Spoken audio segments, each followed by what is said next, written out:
Որովհետև մենք ապօրինի գույքի բռնագանձման համակարգ, այսինքն մի քանի համակարգեր ստեղծել, մենք նկատեցինք, որ մի րոպե ժողովուրդ ջան,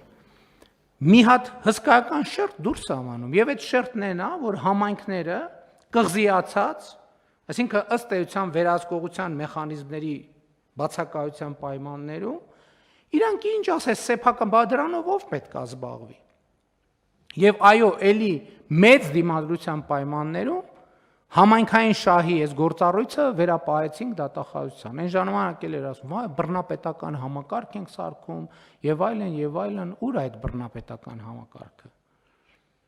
Ուր այդ բռնապետական համակարգը, ընդ որում միջազգային բոլոր բաներով, ռեսուրսներով Հայաստանի Հանրապետությունը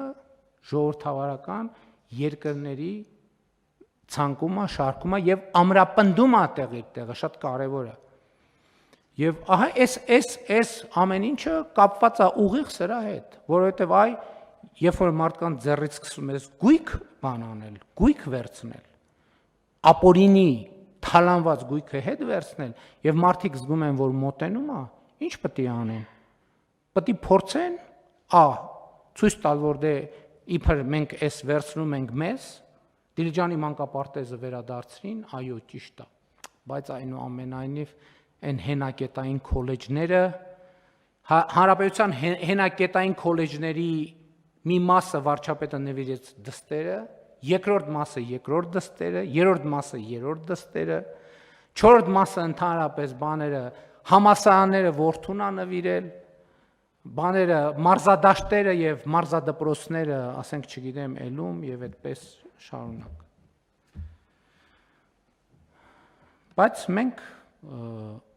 շարունակելու ենք այդ բոլոր թալանվածները հատիկ վերադարձնել։ Ուրիշ տարբերակ չկա, չեմ փախնի։ Ոնց որ ասել են, ոչ մի ձուկ եւ ոչ մի մուկ չի պլստալու, արդեն չեմ պլստում։ Ու դրանից անկանոն շարժումներ եւ անկանոն գորգորոսներով լցրել են Հայաստանի Հանրապետությունը։ Չմոռանաք հավանել տեսանյութը եւ բաժանորդագրվել Civic AM-ի YouTube-յան էջին։